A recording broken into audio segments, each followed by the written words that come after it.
Bonjour à tous et bienvenue dans le Rendez-vous de l'info. Dans ce nouveau numéro, nous irons à Reims où depuis 2017, le procureur de la République, Mathieu Bourrette, effectue des dons de scellés au profit d'associations caritatives. En ce lundi de Pâques, et si on prenait le temps de méditer, avec l'ardennaise Barbara Cornevin, nous tenterons de comprendre les bienfaits de cette pratique. À quelques jours du deuxième tour de l'élection présidentielle, vos journaux se mobilisent contre l'abstention. Nous vous proposerons tout au long de la semaine, dans le Rendez-vous de l'info, des témoignages de personnes qui vous expliqueront pourquoi elles iront voter dimanche. Et tout de suite, on débute cette édition par un tour complet de l'actualité.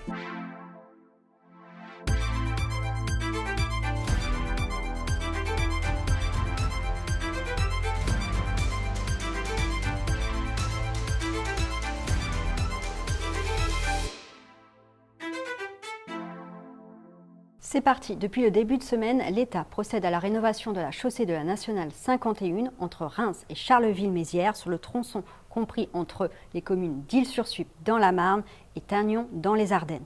Près de 7 km de chaussée seront rénovés au cours de ces 3 prochains mois pour un montant total de 2,5 millions d'euros. Durant toute la durée du chantier, la circulation sur cette 2 fois 2 voies sera alternée et réduite donc à une voie dans chaque sens de circulation. Jusqu'au 10 juin, dans le sens Reims-Charleville-Mézières, la bretelle de sortie de l'échangeur numéro 21 Bernicourt sera fermée. Quel avenir pour la friche Deville à Charleville-Mézières? L'usine qui a fabriqué pendant plus d'un siècle des poêles à bois a fermé ses portes en 2016. Depuis, ce site industriel de 5 hectares en bord de Meuse est devenu une verrue en cœur de ville. Les élus Carolo viennent de réviser le plan local d'urbanisme permettant la construction de logements sur cette ancienne zone industrielle.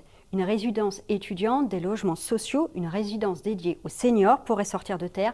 Le grand magasin et les bâtiments remarquables donnant sur l'avenue Forest devraient être conservés. La région Grand Est veut encourager les entreprises tricolores produisant à l'étranger à revenir s'installer en France et notamment dans la région. Ce sont plus de 175 hectares disponibles dans la Marne et les Ardennes. Depuis 2021, 21 entreprises ont pu être ainsi accompagnées par la région, soit un total de 68 depuis 2020. Au final, 1400 emplois ont ainsi été créés. L'objectif fixé par la région Grand Est est d'atteindre 500 relocalisations d'ici 2028.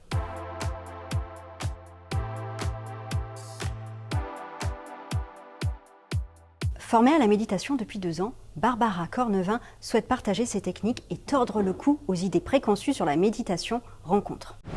Barbara Cornevin, vous êtes enseignante de métier à la base et depuis 2 ans, vous avez suivi une formation donc à la méditation. Pourquoi ? J'ai décidé de me mettre à la méditation d'une manière beaucoup plus profonde. Je la pratiquais déjà depuis de nombreuses années, pendant la période du Covid, parce qu'on a été tous tout simplement coupés de notre environnement de travail, notre environnement familial parfois. Et j'avais besoin de me protéger en quelque sorte de toute cette angoisse environnante et toute la peur qu'il y avait autour de nous à cause de ce virus. Et j'ai décidé petit à petit de l'introduire dans mon travail principal et aussi de le proposer à l'extérieur. Qu'est-ce que la méditation exactement ? C'est une forme de relaxation que l'on peut retrouver dans différentes techniques, de la sophrologie, la relaxation, méditation, c'est la même chose. C'est l'approche qui est différente. Tout simplement, méditer, c'est pas rester dans son coin et se couper de tout. C'est tout simplement accueillir ses émotions, accueillir ce qu'on ressent et prendre aussi de la distance et du recul pour pouvoir mieux analyser et anticiper les situations. Vous souhaitez aussi donc tordre le cou aux idées préconçues sur la méditation et notamment le fait que pour méditer, il faut être assis en pleine nature. Oui, oui, tout à fait. La méditation, c'est plus un état d'être, un état de conscience, et on peut se retrouver dans un état méditatif en faisant quelque chose qui nous plaît tout simplement, parce que comme c'est une prise de recul par rapport à ce que l'on ressent, c'est pas simplement s'enfermer dans une bulle. On peut se retrouver à méditer en étant dans son jardin, en train de jardiner, en train de planter des fleurs, ou en train de cuisiner. C'est aussi créer un espace à l'intérieur de soi où on va exprimer toute sa créativité. C'est aussi ça la méditation. Vous pratiquez aussi la méditation sonore. De quoi s'agit-il ? Alors, la méditation sonore, c'est donc allier une technique de respiration et aussi l'outil de la voix. En fait, je parle et je raconte une histoire pour permettre aux gens de lâcher prise et de prendre de la distance aussi avec leurs émotions. Et je les guide quelque part dans une histoire racontée. Et en parallèle, j'utilise l'outil des bols en cristal qui sont derrière moi et qui sont un outil puissant au niveau sonore qui permettent d'amplifier la sensation de détente du corps et de l'esprit. Est-ce qu'il y a des personnes qui sont réfractaires ou insensibles à la méditation? Oui, c'est un petit peu comme tout, hein. De toute façon, on a en nous, de toute façon, toutes les capacités pour pouvoir aller mieux. La méditation, c'est juste une clé pour accéder à des états de mieux-être pour nous-mêmes. Mais parfois, les personnes ne souhaitent pas essayer parce que c'est trop, c'est à la fois stéréotypé, comme vous l'avez dit tout à l'heure. On a une image de la méditation qui est on ne bouge plus pendant des heures. Et en même temps, on ne souhaite pas s'accorder ce temps-là. Parce qu'on n'a pas le temps, parce qu'on s'occupe des enfants ou parce qu'on a un travail qui nous sollicite beaucoup. Donc souvent, on ne veut pas parce qu'on manque de temps et on ne souhaite pas prendre ce temps. Dernière question, vous pratiquez aussi la méditation auprès des enfants. Est-ce que les techniques utilisées sont véritablement différentes pour un adulte et un enfant? C'est quasiment les mêmes. La seule chose que je peux changer, en fait, c'est tout simplement les mots que j'utilise lors de la méditation guidée. Quand je vais parler, je vais utiliser des mots qui sont beaucoup plus simples et beaucoup plus doux pour les enfants. Je dis pas qu'ils sont pas doux hein, pour les adultes, au contraire, mais on peut partir dans des histoires beaucoup plus complexes et beaucoup plus longues pour les adultes, alors que pour les enfants, il faut rester euh, très accessible au niveau des mots qu'on choisit pour qu'ils puissent aussi profiter de cet instant pour eux. Vêtements, jouets, mais aussi petits électroménagers. Depuis 2017, ce sont près de 700 objets saisis par la justice rémoise qui ont été redistribués aux associations. Une initiative saluée par le garde des Sceaux. Regardez.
C'est la fin de cette édition. Merci de nous avoir suivis.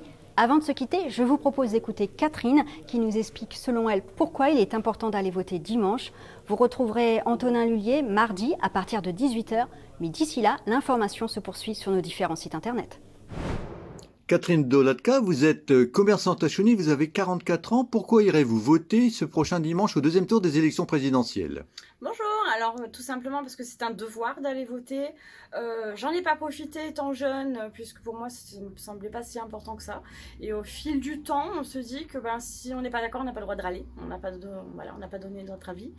Le gros dilemme, cette fois-ci, mon candidat n'est plus du tout en liste. Donc pour qui voter, je ne sais pas du tout. C'est les deux seuls candidats que je ne voulais pas. Mais alors surtout pas. Donc maintenant mon choix est fait, je resterai sur mon choix, il sera compté comme nul, mais tant pis, je reste sur mes convictions.